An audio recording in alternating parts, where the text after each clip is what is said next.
오늘 본문은 에베소 교회 교인들을 향한 바울의 두 번째 기도입니다. 지난 2주간 에베소서 1장 15절에서 23절까지의 말씀을 가지고 바울의 첫 번째 기도가 무엇이었는지 말씀드렸습니다. 짧게나마 바울이 간구했던 첫 번째 기도의 내용을 말씀드리면 하나님을 잘 알게 하옵시고, 두 번째는 부르심의 소망을 알게 하시며, 세 번째로는 그의 영광의 풍성함이 무엇인지 아는 것, 네 번째로는 하나님이 행하신 크고 놀라운 일들을 알기를 바울이 기도했습니다.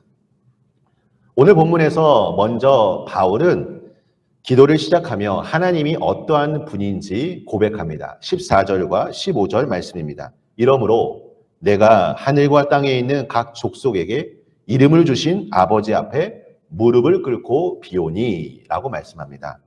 하늘에 있는 족속은 믿음으로 하나님 나라에 있는 백성들을 의미하고, 땅에 있는 족속은 믿음으로 현재 하나님의 자녀로서 살아가고 있는 성도들을 가리킵니다. 바울이 기도를 시작하면서 하늘과 땅에 있는 각 족속들을 먼저 언급한 이유가 무엇일까요? 그것은 그들 모두가 하나님을 믿었고 현재 하나님을 믿고 있는 산 증인들이기 때문입니다. 그리고 그들 모두가 이 바울의 기도 속에 담긴 하나님의 역사하심을 경험하였기 때문입니다. 그리고 이제 기도의 대상이신 하나님을 향하여 이름을 주신 아버지라고 말합니다. 여러분, 이름은 존재이며 이름은 그 사람 자체를 의미합니다. 제 이름은 황의일입니다. 옳을 의자, 한 일자를 씁니다. 옳은 일만 하라는 의미로 저에게 이름을 지어주었습니다. 저는 제 이름 속에 담긴 뜻을 참 좋아합니다. 지금은 이제 몸무게가 제법 나가지만 중학교 3학년 때까지만 하더라도 반에서 첫 번째, 두 번째로 키도 제일 작았고 몸무게도 왜소했습니다. 초등학교 시절에 친구들과 운동장에서 축구 경기를 했습니다. 그런데 반에서 싸움을 제일 잘하는 친구가 늘 친구들을 괴롭히는 것이었습니다. 운동장에서 축구를 하고 있는데 이 친구가 격하게 옆에 있는 친구를 밀고 반칙도 하고, 그런데 아무도 제지를 하지 않는 것입니다.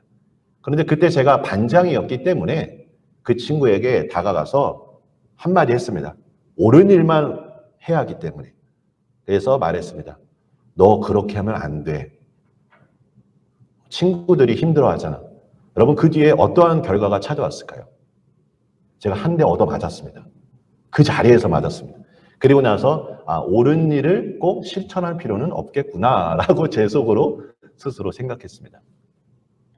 제가 이렇게 좀 재미있는 이야기를 지금 말씀드리지만 성도님들에게 말씀드리고 싶은 것은 제 이름 속에 담긴 뜻이 제가 어떠한 존재로 살아가야 할지 말해 주었습니다.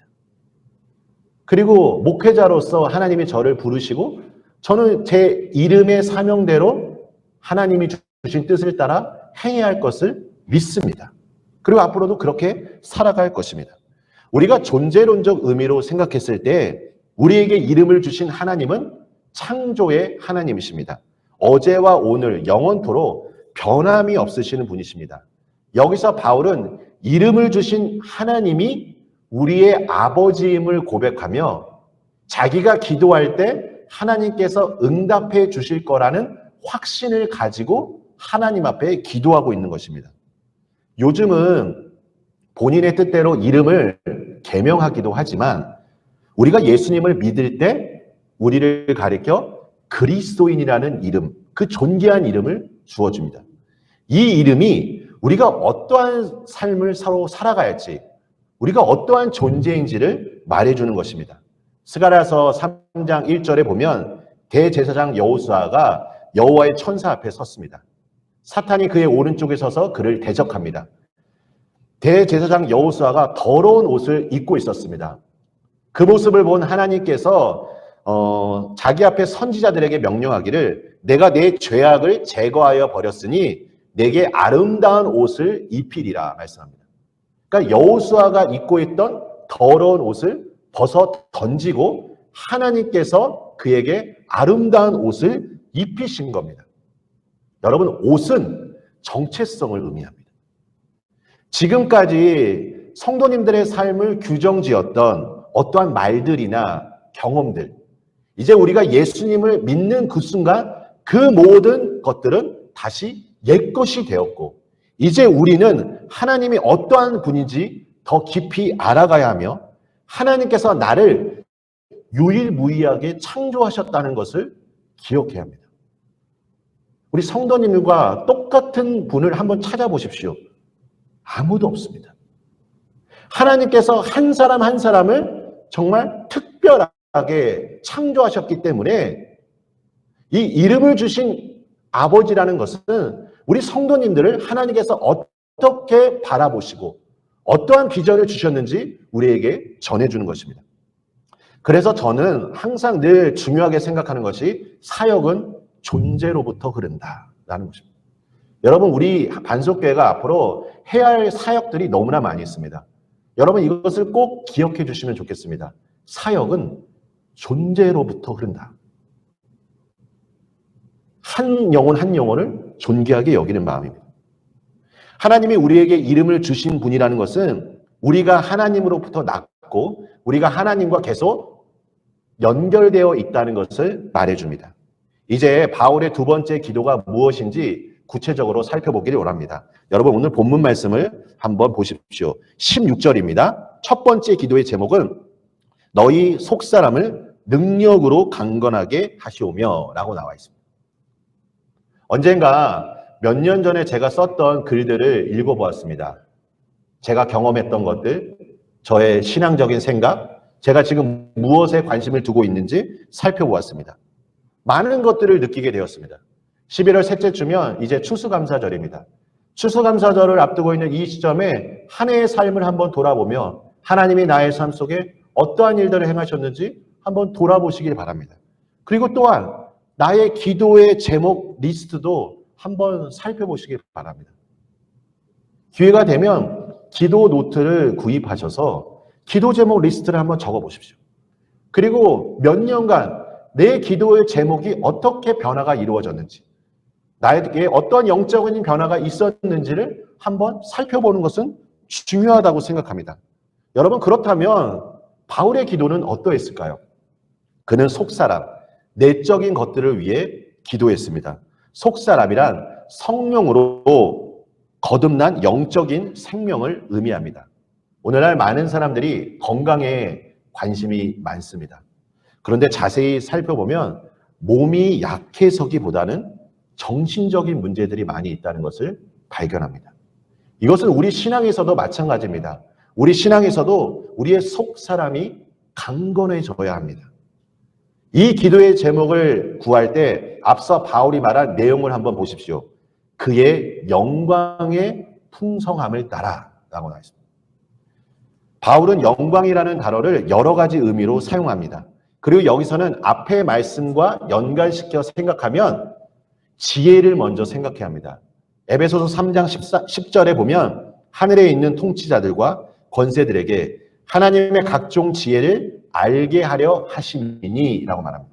그러니까 하나님의 지혜는 우리의 속살아야 하는 유일한 자양분과 같습니다. 우리가 예수님의 마음을 구합니다. 예수님을 닮기 원합니다. 하나님의 성품을 우리가 닮아 살아가기 위해서는 위로부터 부어지는 하나님의 능력과 지혜가 있어야만 가능합니다.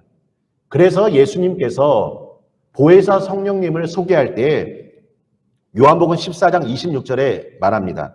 보혜사 곧 아버지께서 내 이름으로 보내실 성령, 그가 너희에게 모든 것을 가르치고 내가 너희에게 말한 모든 것을 생각나게 하리라. 요한복음 16장 13절에 그러나 진리의 성령이 오시면 그가 너희를 모든 진리 가운데로 인도하시리니 라고 말합니다. 여러분, 지혜는 성령님을 통해만 얻을 수 있습니다. 성령님은 우리의 속사람이 자라나고 성숙하게 만드십니다. 에베소서 5장 15절을 보시면 그런즉 너희가 어떻게 행할지를 자세히 주의하여 지혜 없는 자같이 하지 말고 오직 지혜 있는 자같이 하여 라고 말합니다.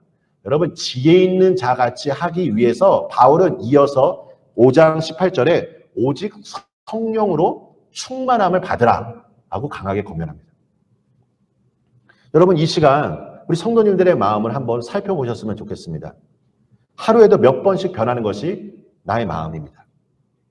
주님이 주시는 평안으로 하루하루 보내다가 어떤 순간에는 폭풍이 몰아치는 것처럼 느껴질 때가 있습니다. 내 마음을 다스리기 위해서 우리는 성령님의 인도하심과 도우심이 있어야 합니다. 사랑하는 성도 여러분, 매 순간 기도하실 때마다 끊임없이 기도할 제목이 있다면 성령 충만을 위해 기도해야 한다는 것입니다. 저도 건강을 위해 매일마다 하는 루틴이 있습니다. 습관이 있습니다. 새벽에 일어나면 음양탕을 마십니다. 여러분, 음양탕을 아십니까? 뜨거운 물 2분의 1, 차가운 물 2분의 1을 먹는 겁니다. 순서가 중요합니다. 차가운 물을 먼저 하면 안 됩니다. 뜨거운 물 2분의 1, 차가운 물 2분의 1을 담아 마시고 유산균을 먹고 아침과 점심 식사 이후에 비타민을 섭취합니다. 특별히 비타민은 한 번 먹는다고 좋아지지는 않겠지만 꾸준히 비타민을 섭취하다 보면 우리의 신체는 강건하여질 것입니다. 여러분, 이와 마찬가지로 우리의 신앙도 성령님을 구할 때 하나님께서 그분의 능력을 우리에게 부어주실 것입니다. 성경이 말씀합니다. 구하라 그리하면 주실 것이요. 찾으라 그리하면 찾을 것이요. 문을 두드리라 그리하면 너희에게 열릴 것이니 구하는 자에게 성령을 주시지 않겠느냐라고 말씀합니다. 여러분, 여러분의 마음을 여러분의 의지와 능력으로 다스릴 수 있으십니까? 확신할 수 있으십니까? 자신할 수가 없습니다.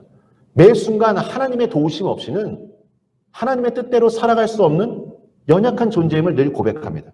그래서 예레미야 32장 40절 41절에 보면 내가 그들에게 복을 주기 위하여 그들을 떠나지 아니하리라 하는 영원한 언약을 그들에게 세우고 나를 경외함을 그들의 마음에 두어 나를 떠나지 않게 하고 내가 기쁨으로 그들에게 복을 주되 분명히 나의 마음과 정성을 다하여 그들을 이 땅에 심으리라. 할렐루야. 하나님의 사역, 하나님의 그 일하심을 구해야 합니다. 여러분, 예레미야 말씀을 보십시오. 나를 경외함을 그들의 마음에 두어 나를 떠나지 않게 하시고 자꾸만 하나님과 떨어지려고 하는 나의 마음과 나의 이 약함을 하나님께서 바라보시며 성령 하나님을 통해 우리에게 부어주시는 것이 무엇이냐면 하나님을 떠나지 않게끔 주님께서 행하시겠다는 것입니다. 여러분, 성령님을 구하십시오. 성령 하나님, 나를 긍휼히 여겨 주시옵소서. 나에게 자비를 내려 주시옵소서. 내가 하나님을 떠나지 않도록 나의 연약함을 아시는 주님, 나를 도와 주시옵소서. 우리가 이러한 기도를 계속할 때 우리의 속사람은 강건하여질 것입니다. 두 번째 기도는 믿음으로 말미암아 그리스도께서 너희 마음에 계시게 하시옵고. 예전에 조카가 어린 시절에 제가 이런 질문을 던진 적이 있습니다. 사랑하는 누구야? 예수님이 어디 계시니? 그러면 제 조카가 했던 말이 내 마음속에 계신다고 말하였습니다. 우리 성도님들, 예수님이 우리 성도님들의 마음에 계십니까? 그런데 오늘 이 바울의 기도를 한번 보십시오. 믿음으로 말미암아 그리스도께서 너희 마음에 계시게 하시옵고. 에베소 교회 성도들을 위한 편지인데 에베소 교회 성도들이 불신자인가요? 아니죠. 예수님을 믿는 사람입니다. 그리고 에베소서 1장 1절을 보시면 수신자인 이 에베소 교회 교인들을 향해 바울이 말합니다. 하나님의 뜻으로 말미암아 그리스도 예수의 사도된 바울은 에베소에 있는 성도들과 그리스도 예수 안에 있는 신실한 자들에게 편지하노니. 누구한테 편지한다고요? 예수님을 믿는 신실한 자들에게 편지를 하는 것입니다. 그러니까 제가 이것을 적용하자면 신앙생활 30년, 40년 하시는 권사님에게 찾아가서 권사님, 제가 권사님을 위해 기도하는 것은 권사님의 마음에 예수님이 계시기를 원합니다. 이 말씀을 들으면 좀 시험에 들 수도 있다고 생각합니다. 그렇다면 바울이 이와 같이 기도한 이유가 무엇일까요? 바울은 에베소 교회 교인들을 향하여 믿음이 자라나고 사랑이 풍성한 것에 대해 감사했습니다. 여러분, 하나님은 부활하신 그리스도께 두 가지 직무를 부여하였습니다. 이것이 사도행전 2장 36절에 기록된 주와 그리스도입니다. 이 두 가지 직무를 부여했습니다. 오늘날 신학은 이 두 가지 직무 중에 후자를 많이 강조하였습니다. 그러니까 구세주로서 예수 그리스도를 강조한 것입니다. 이 주라는 것에 대해서는 특별히 강조하지 않았습니다. 이 주라는 의미가 무엇이냐면 바로 다스림, 통치입니다. 하나님이 나의 삶의 주권자이시고 내 모든 삶이 주님께 속한 것임을 고백하는 것입니다. 유기성 목사님이 훈련하시는 예수 동행 운동에서 첫 번째 질문이 무엇이냐면 하루 24시간 동안 예수님을 첫 번째 질문, 하루 24시간 동안 라는 질문입니다. 우리가 24시간 예수님을 생각하기는 참 물리적으로 어렵다는 것을 알 것입니다. 우리 성도님들에게 질문을 드리겠습니다. 하나님께서 성도님들의 마음을 몇 프로 차지하고 계십니까? 내 마음에 내 인생의 주인은 누구이십니까? 내가 무언가를 행하기 이전에 예수님께서 내 삶에 얼마만큼 많이 함께 하십니까?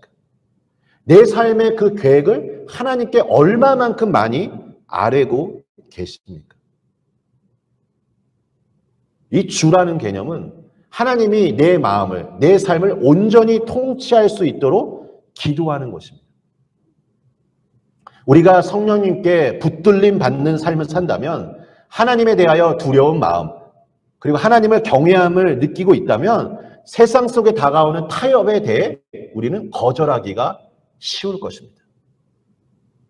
하나님이 주시는 그 즐거움, 기쁨을 누리게 된다면 세상에서 누릴 수 있는 것들을 바라보지 않을 것입니다. 여러분, 바울의 이 기도는 무엇이냐면 바로 충만의 개념입니다. 예수님이 더 많이 성도님들의 삶 속에 거하기를 바라는 마음에 기도하는 것입니다.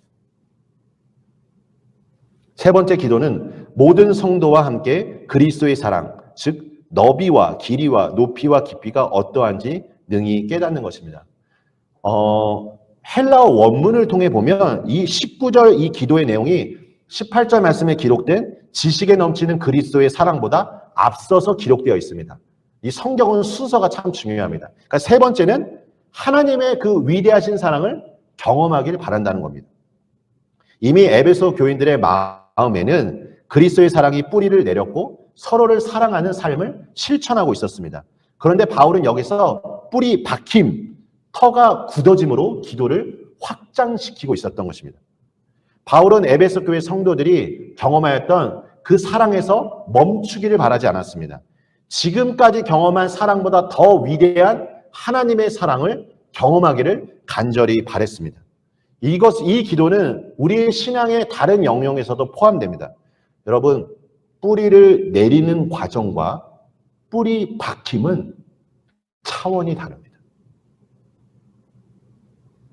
내가 무언가 견고하게 세워지는 그 과정과 견고하게 터가 굳어진 것은 엄청난 차이가 있습니다.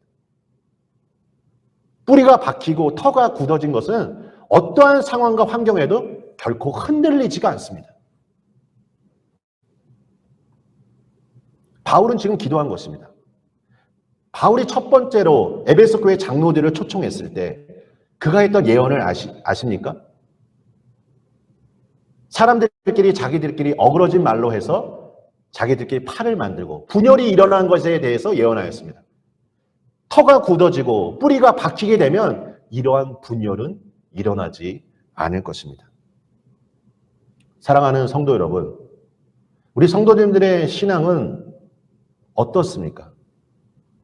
2021년도를 돌아보면 2022년도 새롭게 조금은 내가 뿌리를 박히도록 내 신앙에 한번 결단을 했으면 좋겠습니다. 너무나 큰 것을 바라보지 말고 한 스텝 한 스텝씩 나아가는 겁니다. 기도할 제목이 생각나지 않는다면 오늘 제가 말씀드린 것처럼 단 1분이라도 하나님 성령 충만을 구합니다. 성령님 저에게 임하여 주시옵소서. 하나님 나와 동행하여 주시옵소서. 하나님 나의 생각을 다스려 주시옵소서.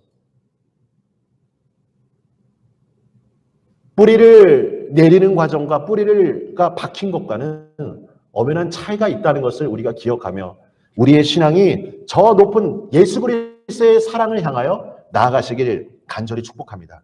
오늘 바울은 권면하였습니다. 이것이 어떠한 특정한 개인만 경험하는 것이 아니라 모든 성도와 함께 그리스도의 사랑을 경험하는 것입니다. 저는 사실 예전에 약간 일 중심적인 사역을 했습니다. 어떤 결과를 참 중요하게 여겼던 사람이었습니다. 그런데 제가 중보기도 훈련을 하면서 제 사역의 방향이 완전히 바뀌었습니다. 저는 예수님처럼 아무리 사역이 바쁘다 하더라도 우리가 이 시대가 아무리 분주하다 하더라도 사역은 존재로부터 흐르기 때문에 한 영혼에 집중하기를 원합니다. 그래서 느리게 걷는 것이 제 사역의 핵심입니다. 어떤 한 사람이 은혜를 받은 것에 대해 감사하기도 하지만 은혜를 받지 못한 사람들을 향하여 우리가 조금은 늦게 걸어간다 할지라도 지금 쓰러져 있는 영혼들을 함께 부추기며 함께 일으켜서 우리 모든 성도가 함께 그리스도의 사랑을 경험하도록 우리가 한 마음으로 나아가야 할 것입니다. 사랑 안에서 생각하고 사랑 안에서 이루어지도록 고린도후서 5장 14절의 말씀대로 그리스도의 사랑이 우리를 강권하시기를 소망합니다.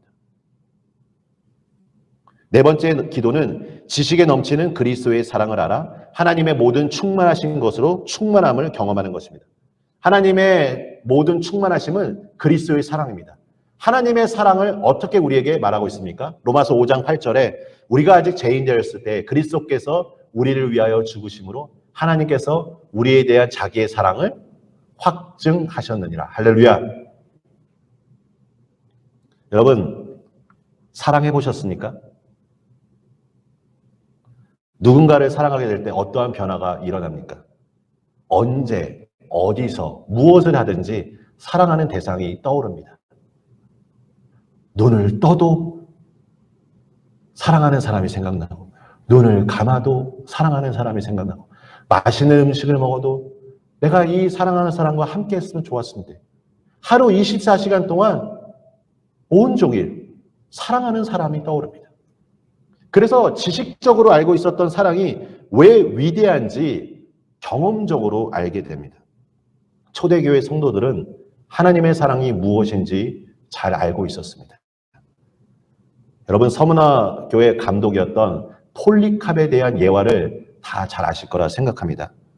그는 화형장대의 장대에 매달렸습니다. 집행관이 그에게 말했습니다. 내가 믿는 그리스도를 부인하면 이 화형대에서 내려주겠다. 폴리캅이 자신의 삶을 잠시 돌아봅니다. 그리고 말합니다. 내 평생에 단 한 번도 예수님은 나를 부인하지 않으셨는데 내가 어찌 그분을 부인할 수 있겠습니까? 주님을 사랑하는 삶이 지식적인 기반으로 머물면 불가능한 대답입니다. 자신의 삶 속에서 예수님을 깊이 경험한 신앙인만 폴리캅처럼 이와 같은 대답을 할 수 있습니다. 지금도 하나님의 사랑을 느끼고 하나님의 선하심을 경험한 사람은 예수님처럼 누군가를 섬기고 희생할 수 있습니다. 지식에 넘치는 그 예수 그리스도의 사랑. 우리 성도님들 중에 하나님의 사랑을 듣지 못한 분이 어디에 계십니까? 매주마다 설교하는 제가 늘 반복해서 전하는 메시지가 무엇입니까? 단순합니다. 예수 그리스도의 십자가. 그 십자가를 통해 우리에게 전해주시고자 하는 하나님의 사랑. 그 사랑이 지식적으로만 머물면 안 됩니다. 오늘 나에게 하나님의 사랑이 임해하는 것입니다. 이제 바울은 하나님께 영광을 올려드립니다. 20절과 21절 말씀입니다. 우리 가운데서 역사하시는 능력대로 우리가 구하거나 생각하는 모든 것에 더 넘치도록 능히 하시리 이에게 교회 안에서와 그리스도 예수 안에서 영광이 대대로 영원 무궁하기를 원하노라. 아멘. 하나님께서 우리를 기도의 자리로 부르신 이유가 무엇일까요? 오늘 이 20절, 21절 말씀 중에 여러분 세 가지를 발견하기를 원합니다. 능히 하실, 넘치도록. 우리가 하나님 앞에 기도할 때 하나님은 이것을 능히 하실 수 있는 전능하신 분이십니다. 우리가 하나님 앞에 기도할 때 하나님의 응답하심은 넘치도록 부어주신다는 것입니다. 중고등부 시절에 그때만 하더라도 이제 짜장면을 먹는다는 것이 그렇게 기쁠 수가 없었습니다. 언젠가 하루는 저를 담임하고 있던 선생님이 교회학교 중등부 선생님이 그 공강 공부를 마치고 이렇게 얘기했습니다. 다음 주에 우리 반 회식이 있다. 중국집에 간다. 한 주 동안 너무 설레입니다. 짜장면을 먹을 생각에 언제 그날이 오나. 우리 성도님도 이런 경험이 있으시죠? 교회학교를 경험하신 분들. 그리고 주일이 됩니다. 설레는 마음으로 아침도 대충 먹습니다. 왜냐하면 짜장면을 많이 먹어야 하기 때문에 그렇습니다. 곱빼기를 먹어야 하기 때문에 그렇죠. 그런데 중국집에 갔는데 선생님이 말씀합니다. 주문을 합니다. 여기 짜장면, 짬뽕 몇 그릇과 탕수육 주세요. 탕수육은 생각하지 못했는데 탕수육까지 시켜주시다니. 제가 생각했던 것보다 더 많은 것을 선생님이 생각하시고 저희에게 이렇게 맛있는 음식을 주신 것입니다. 여러분, 20절, 21절 말씀에 마지막 세 번째 발견할 것이 더입니다. 더. 모든 것에 더 넘치도록. 여러분, 기도가 우리에게 주는 이 기쁨이 무엇이냐면 저는 이것을 참 많이 경험했습니다. 내가 기도하는 것보다, 내가 생각하는 것보다 하나님이 더 많은 것들을 부어주신다는 것입니다. 그래서 우리가 이 기도를 생각할 때 기도가 무거운 것이 아니라 기도는 즐거운 것이고 하나님께서 우리에게 기도를 명령하실 때 그 이유가 바로 이와 같습니다. 우리가 살고 있는 이 시대를 바라봅니다. 이성적이고 합리적인 생각을 요구합니다. 우리가 전해주는 복음을 듣고 불신자들이 예수님을 믿게 될까요? 아마 여기 계신 모든 분들이 매우 힘들다는 것을 다 느낄 것입니다. 그런데 지나온 기독교 역사를 보십시오. 복음이 전해지는 현장 속에 하나님의 능력이 임했습니다. 이 능력은 예수님을 믿는 사람들과 불신자들 모두에게 그 현장에서 복음이 전해지는 그 현장 속에 나타났던 놀라운 능력이었습니다. 불신자들은 기도가 무엇인지 모릅니다. 하지만 우리는 알고 있습니다. 우리가 복음을 전할 때 기도로 준비하고 하나님의 역사하심이 그 현장에 나타나기를 바랄 때 그 속에서 하나님이 영광을 받으시고 우리의 기도를 들으신다는 것. 여러분, 이 능력이 무엇입니까? 보다 더 정확하게 제가 말씀드리면 기적입니다. 우리는 기적의 삶으로 들어가야 합니다. 우리는 하나님의 능력을 보아야 합니다. 마가복음 9장에 귀신 들린 한 사람이 예수님께 옵니다. 예수님이 말씀으로 귀신을 내쫓으시자 제자들이 묻습니다. 예수님, 왜 우리는 귀신을 못 쫓았습니까? 그러자 예수님이 말씀하시기를 기도 외에는 다른 것으로는 이런 종류가 나갈 수 없느니라. 여러분, 교회의 사역이 기도 외에 다른 것이 있다면 저에게 한번 말씀해 주시길 바랍니다. 기도 외에는 다른 것이 없습니다. 2022년도 우리 성도님들의 삶 속에 기도를 통하여 놀라운 하나님의 은혜를 체험하시기를 축복합니다. 교회를 향해 부어주시는 하나님의 영광을 우리가 믿음의 눈으로 바라보며 우리 교회가 행할 이 지역사회에 많은 사람들의 아픔을 치유할 수 있는 교회로 쓰임받을 수 있도록 그리고 우리 성도님들의 삶 가운데 부르심의 소망이 무엇인지, 하나님의 영광의 풍성함이 무엇인지, 하나님의 능력의 지극히 크심이 위대한지 어떤 것인지, 그리고 우리의 속사람이 날마다 강건하여지고, 그리고 그리스도의 사랑이 풍성해짐으로 말미암아 더 넘치도록 부어주시는 하나님의 놀라운, 하나님의 위대한 사랑이 우리 성도님들의 삶 속에 나타나시길 예수님의 이름으로 축원합니다.